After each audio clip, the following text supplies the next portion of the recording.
Que a graça e a paz do nosso querido Senhor e Salvador Jesus seja com todos nós nessa manhã. Amém? Muito bem. Então, como já foi anunciado, né? O tema para esta manhã, vitória ou derrota. Claro que derrota ninguém quer, né? Mas todos nós desejamos ser vitoriosos. E vocês sabiam que todos nós nascemos para sermos vencedores? Os irmãos parecem que estão desanimados hoje. Vocês sabiam ou não? Todos nós nascemos para ser vencedores e não derrotados. Na verdade, se nós estamos aqui hoje, é porque nós somos vencedores. E você vai perguntar para mim, né? Mas quando que eu venci? Eu nem sabia que participei de uma batalha, né? E muitos não sabem mesmo. Por que ou para que você e eu pudéssemos vir à existência, para que nós pudéssemos estar aqui hoje, nós tivemos que enfrentar uma grande batalha. Nós batalhamos contra 299 milhões de concorrentes. Vocês sabiam disso, não? Creio que a maioria sim, né? Mas para que nós pudéssemos vir à existência, nós tivemos que batalhar contra esse número que é muito grande, né? 299 milhões de concorrentes, né? E o mais importante, nós vencemos. E por isso estamos aqui. Agora, por que vencemos? Nós, claro, somos vencedores. E alguém pode falar assim, uau, né? Sou um vencedor. Isso é importante, né? Nós sermos vencedores. Isso faz diferença em nossa vida. E nos deixa bem animados saber que somos vencedores, sim ou não? Claro.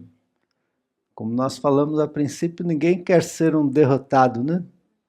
Ninguém nasceu para ser derrotado. Mas a nossa vida, ela é uma constante luta, sim ou não? Com certeza. Temos que travar várias batalhas diariamente. E quando nós travamos essas batalhas, né? Desde o primeiro dia que nós saímos do ventre da nossa mãe, nós temos que travar batalhas. É lógico, ninguém aqui lembra quando era bebezinho, né? Mas nós ouvimos nossos pais falarem. E algumas coisas até nós nos lembramos. Eu tenho uma leve memória assim das dificuldades que a gente tinha para lidar com as mãos, com os braços, né? Para agarrar uma colher e levar na boca. Eu vejo minha neta hoje, né? É uma luta, ou não? É uma batalha que tem que ser travada com coisas pequenas, né? A princípio. E enquanto e quando, né, nós alcançamos uma vitória, logo aparece outra batalha para nós enfrentarmos. Nunca você fala, olha, eu venci, pronto, não tem mais nada que vencer, né? Sempre tem vitórias a serem alcançadas.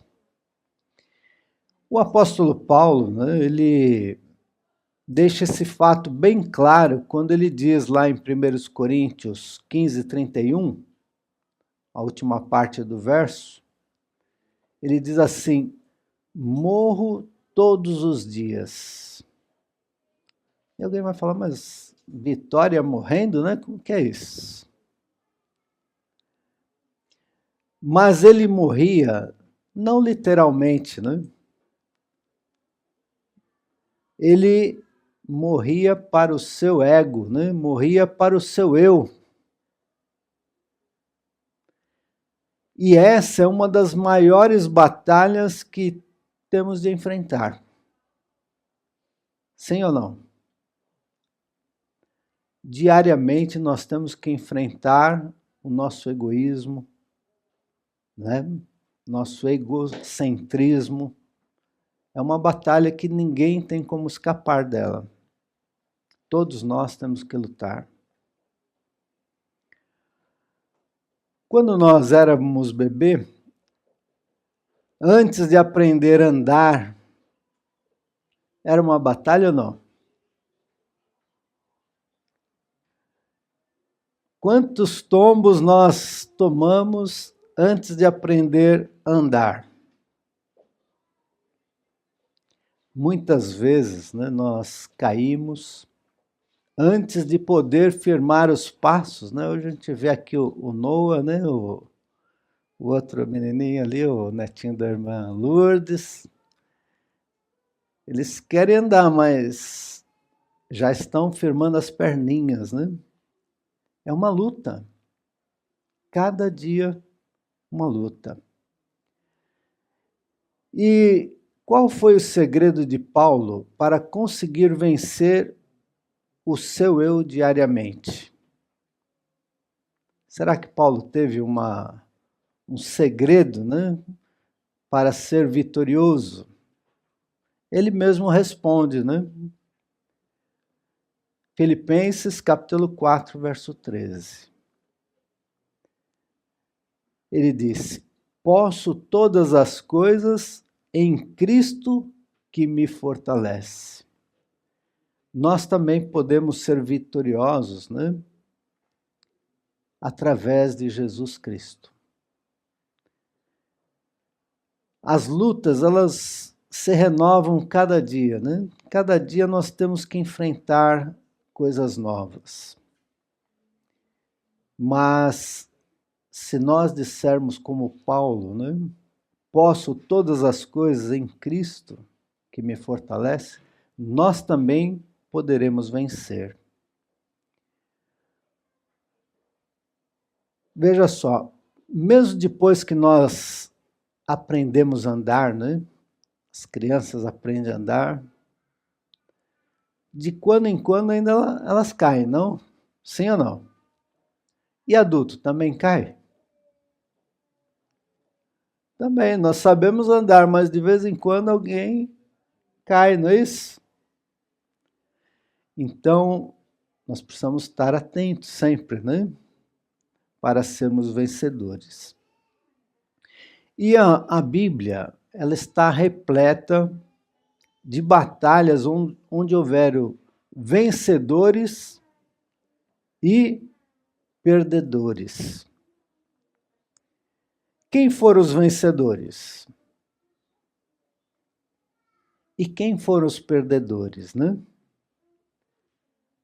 Vamos ver aqui alguns exemplos, né? Começando no livro de 1 Samuel, capítulo 7, verso 5. O que foi que Samuel disse? Os irmãos que tiverem com suas Bíblias, né, podem acompanhar. 1 Samuel, capítulo 7, verso 5. Disse mais Samuel: congregai a todo Israel em Mispa, e orarei por vós ao Senhor. Quando buscamos o auxílio divino, qual é o resultado, irmãos? Então, Samuel congregou o povo de Israel para orar. E diz que de joelhos, né, é onde nós alcançamos as maiores vitórias. Não é mesmo?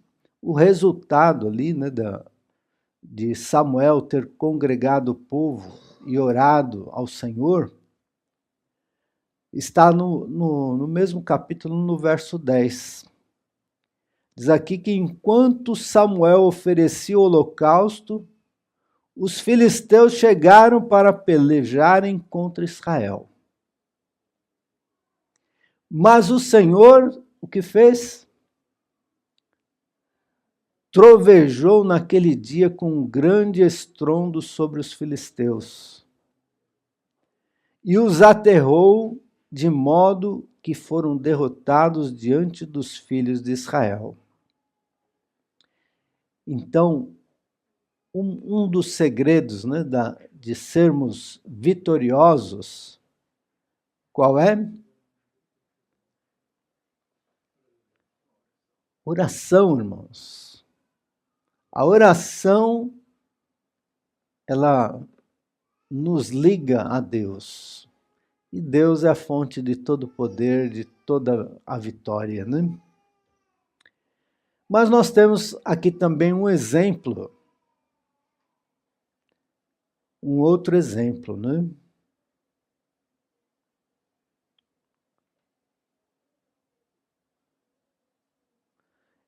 Mas antes de passarmos para o outro exemplo, por que muitas vezes nós não alcançamos a vitória? Já pararam para pensar nisso? Muitas vezes nós não colocamos o Senhor em primeiro lugar. Muitas vezes nós nos sentimos autossuficientes, não é isso? E às vezes ainda acariciamos algum pecado que por vezes nós julgamos inofensivos, né?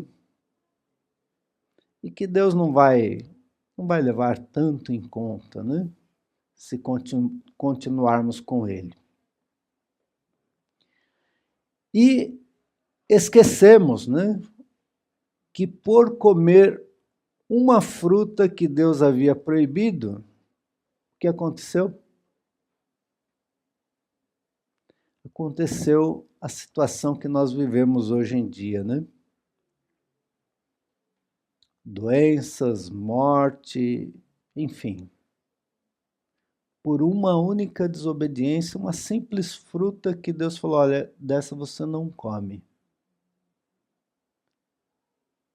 Então, muitas vezes nós somos derrotados porque confiamos em nós mesmos. Não cremos no que Deus diz. Agora sim, vamos ver o outro exemplo, né, que se encontra no livro de Josué, capítulo 7, no verso 1. Josué, capítulo 7, verso 1. Mas os filhos de Israel cometeram uma transgressão no tocante ao anátema.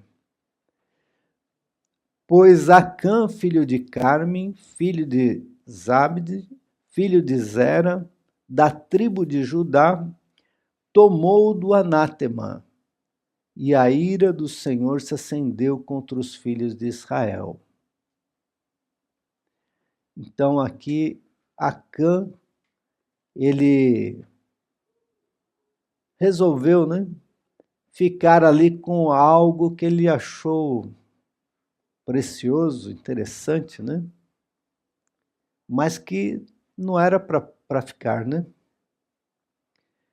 E o resultado, no mesmo capítulo, verso 4 e 5, diz que assim subiram lá do povo cerca de 3.000 homens, os quais fugiram diante dos homens de Ai.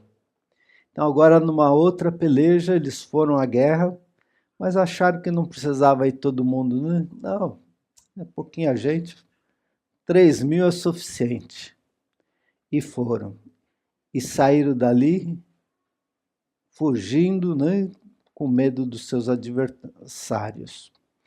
E os homens de Ai mataram deles cerca de 36, e havendo-os perseguido desde a porta até Zebarim, bateram-nos na descida, e o coração do povo se derreteu e se tornou como água. Então, quando nós abrigamos, não, algum pecado que aos nossos olhos às vezes parece como tão pequeno, isso aí Deus não vai se importar, né? O que vem? Vem a derrota. Hoje nós temos também Samuel e Josué entre o nosso povo, homens de oração que dirigem o povo. Sim, temos muitos homens importantes, né? Entre o povo de Deus, que está sempre intercedendo em favor do povo, sempre procurando guiar o povo no caminho que Deus aprova, não é isso? Mas quem é que escolhe se vamos ser vitoriosos ou se seremos derrotados? Quem, irmã? Exatamente. Então, é você, sou eu, que escolhemos, né? Se vamos ser vencedores, vitoriosos, ou se vamos ser derrotados.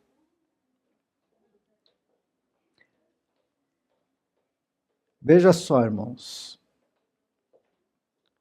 Quando um de nós escolhe dar ouvido àquela voz que diz assim: no dia que dela comer, certamente morrerás. Quem foi que disse essas palavras? Foi Deus. Então, quando nós damos ouvido a essa voz, nós seremos o quê? Vitoriosos. Mas se nós resolvermos dar ouvido àquela outra voz que diz: certamente não morrerás, o que vai acontecer? Então, assim como foi também na batalha ali, né, do povo de Israel com os seus adversários, né? Eles preferiram dar ouvido à segunda voz, ou melhor, Acã preferiu, né? E o resultado foi derrota. Vocês lembram daquela batalha entre o povo de Israel e os filisteus? Em que havia ali um gigante, né? Como ele chamava? Golias. Ele era o representante dos filisteus. E ele fez uma proposta, né, para os israelitas. Olha, arrumem aí um homem para lutar comigo. Só um. Não precisa o povo todo ir para a guerra, não. Só nós dois vamos lutar. O que vencer, o povo vai ceder, né? Então, por exemplo, se os israelitas, o soldado israelita me vencer, nós vamos ser servos dos israelitas. E se eu vencer, vocês vão ser nossos servos. A proposta justa, não é isso? Que vencer. Só que nós nos lembramos muito bem, né, que Golias tinha uma grande vantagem, né, sobre os adversários, né? Era um homem gigante, como a própria Bíblia diz, né? Era um soldado experimentado, treinado. Ele tinha couraça, ele tinha escudo, tinha lança, tinha capacete, tinha tudo, né? E agora, Davizinho. Quem era o Davizinho? Era um rapazinho, né? De pouca importância até para a família, né? Quando Samuel foi lá para ungir, vieram todos, menos Davi, né? Porque até o pai achava, não vai ser daí, não serve para ser o rei. E agora Davizinho se apresenta para defender o povo de Deus. Imagina isso? Um rapaz pequeno, ele não era uma pessoa treinada em guerra, mas ele se apresentou para representar o povo de Deus. E, a princípio, né, o rei Saul chamou ele lá no escritório, vamos dizer assim, né? E ofereceu o quê? Suas armaduras, suas vestes de guerra, sua espada, né? Tudo aquilo para que Davi fosse lutar com aquele gigante. E nós sabemos, né, que depois de dar alguns passos, Davizinho falou, não, se eu for assim, eu vou perder a guerra, porque eu não, mal consigo me movimentar com essa armadura toda. E por fim ele foi com as suas vestes habituais, né, as vestes de pastor, com sua funga e algumas pedrinhas apenas. Golias se sentiu como? Ofendido. Ou você está pensando que eu sou algum cão aí, você vem com pau, pedra, essas coisas, né? Ficou ofendido. E como nós já dissemos, como que Golias foi para a batalha? Foi todo preparado, né? Foi com sua couraça, com seu capacete, seu escudo, uma lança, né? E ali Davi parecia o quê? Uma formiguinha perto dele, né? Um adulto aqui, uma formiguinha, é só pisar em cima, acabou a guerra, né? E Davi pensou que, aliás, Golias pensou que seria assim. Falei, isso aí, a batalha já está ganha, né? Mas nós sabemos que Davi, ele foi em nome de quem? Do Senhor dos Exércitos. E sempre que nós decidimos ir para as batalhas do dia a dia, que nós temos muitas batalhas a enfrentar, não é verdade? Esses dias minha conta foi bloqueada. Aí fui no banco, sabe do que se tratava, né? Ah, você tem que trazer aqui um comprovante de residência, tal, isso, aquilo. Para conseguir esse comprovante, tinha que acordar de madrugada, porque é uma fila enorme lá para conseguir. E fui, cheguei lá às 5 e pouco da manhã, e quando chega a minha vez, não tem mais senha para isso. É uma batalha ou não é? E se o eu está vivo ainda, o que acontece? Não é? Ah, daí já começa a xingar, praguejar, né? Mas graças a Deus eu consegui dominar o eu, né? Mas é assim, nossas vidas são cheias de batalhas, cheias de lutas que temos que vencer cada dia, diariamente. E uma pergunta, né? Como nós temos ido para a batalha? Já pararam para pensar nisso? Como que nós vamos para a batalha? O apóstolo Paulo, ele escrevendo também aos Efésios, no capítulo 6, verso 11, ele diz assim: revesti-vos de toda a armadura de Deus, para que possais estar firmes contra as astutas ciladas do... Irmãos, o inimigo ele tem ciladas astutas.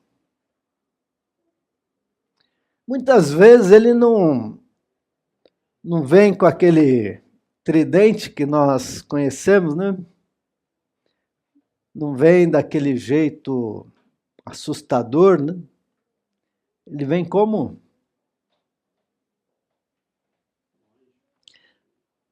Como que ele apareceu para Jesus?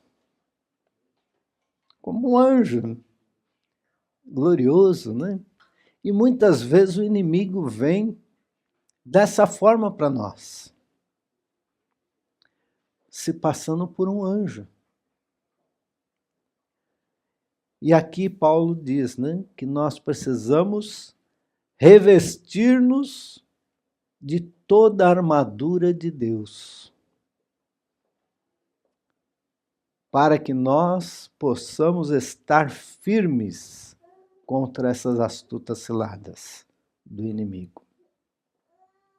Mas nós muitas vezes estamos querendo ir para a batalha até mesmo sem um braço.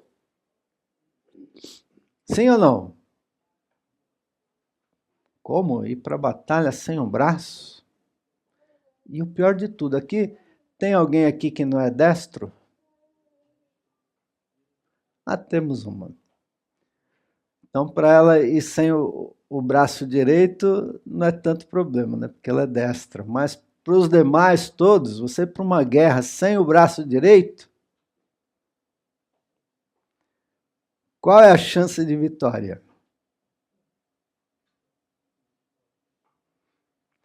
E eu gostaria de ler com os irmãos no Conselho sobre o Regime Alimentar, capítulo O Lugar da Reforma de Saúde.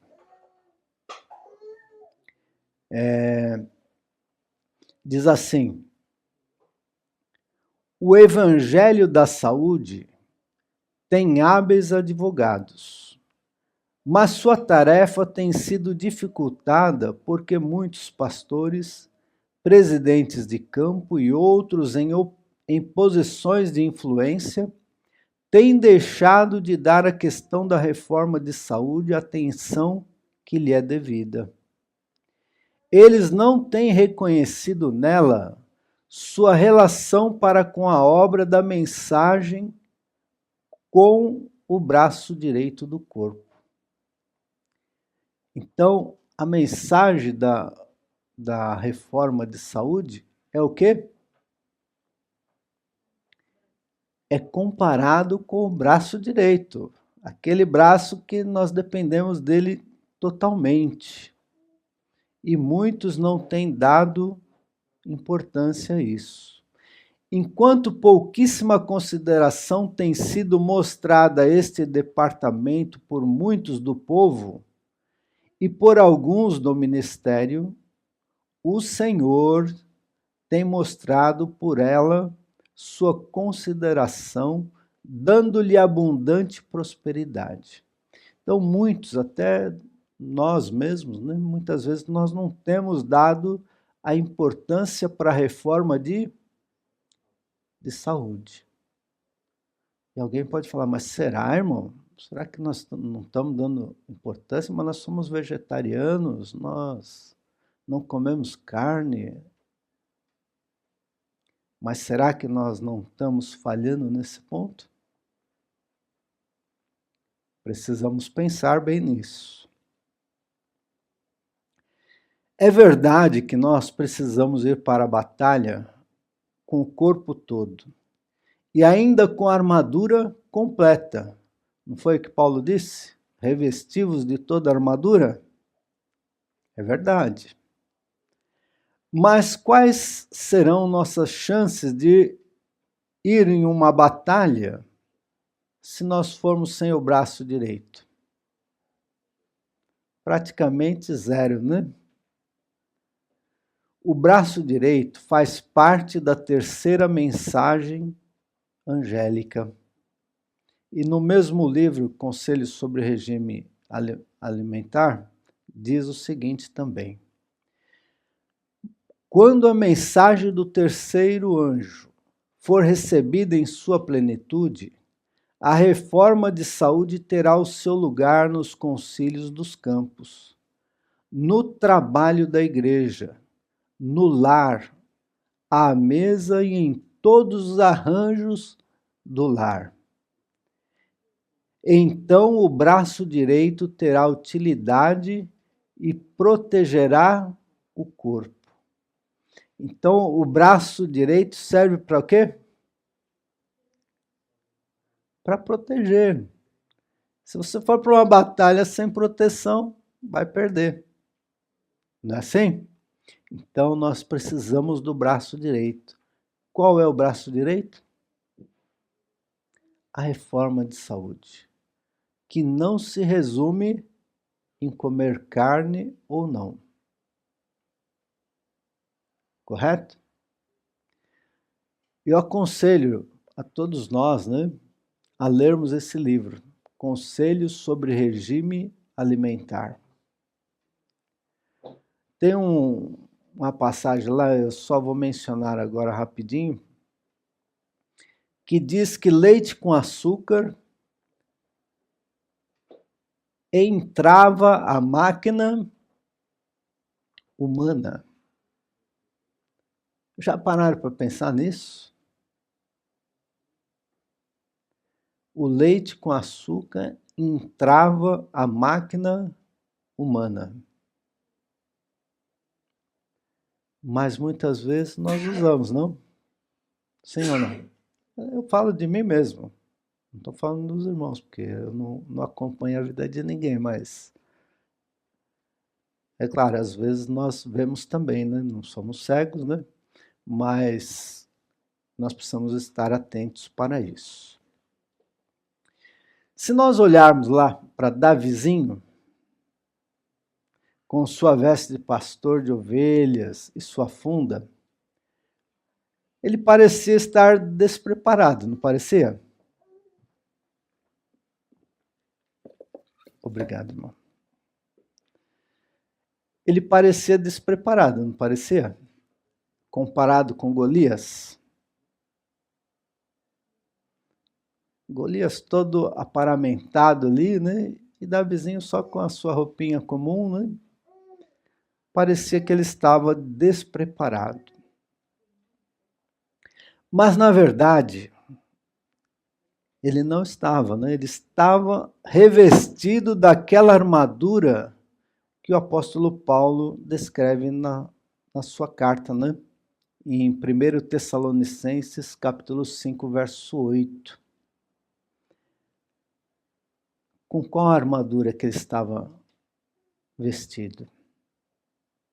Mas nós, que somos do dia, sejamos sóbrios, vestindo-nos da couraça da fé e do amor, e tendo por capacete a esperança da salvação, tendo certeza que todos nós queremos ser vitoriosos. Sim ou não? Todos nós queremos. Ninguém, como foi dito, nós nascemos para ser vencedores.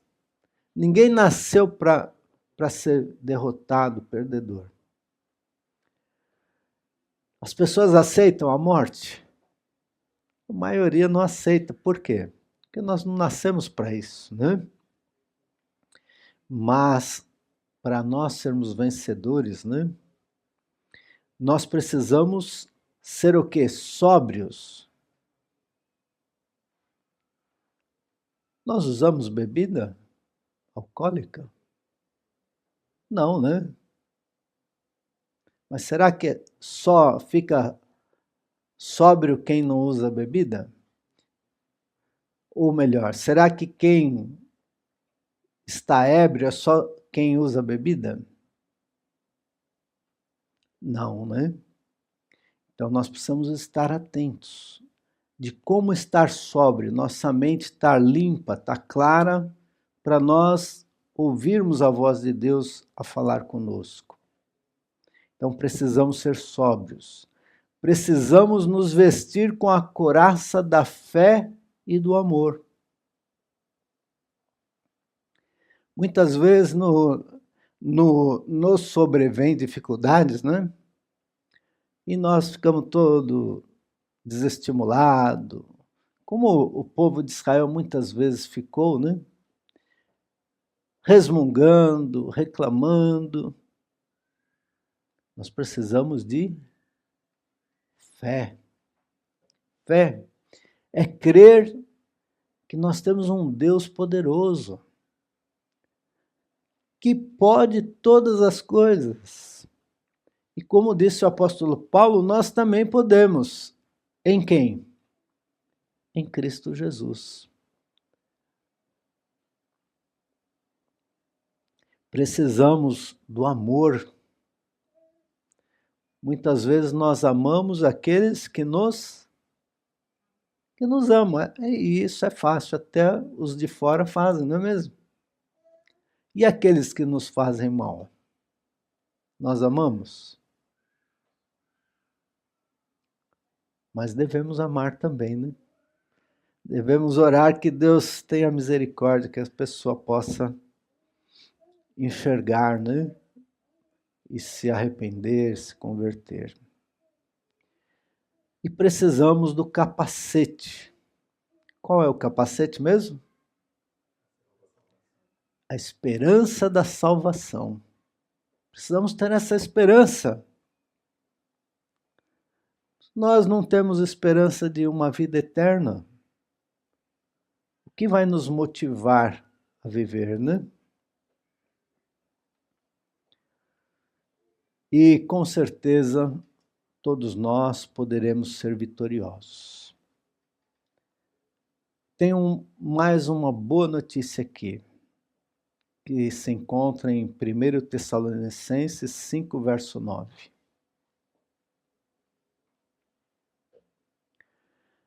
Porque Deus não nos destinou para a ira, mas para que Deus nos destinou? Para a salvação, por nosso Senhor Jesus Cristo. Então, se nós queremos ser vitoriosos, precisamos nos alimentar de Cristo.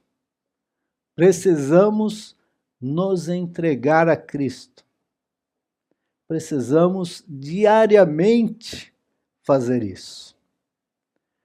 Porque as lutas, elas se renovam a cada dia, de formas mais diversas possíveis.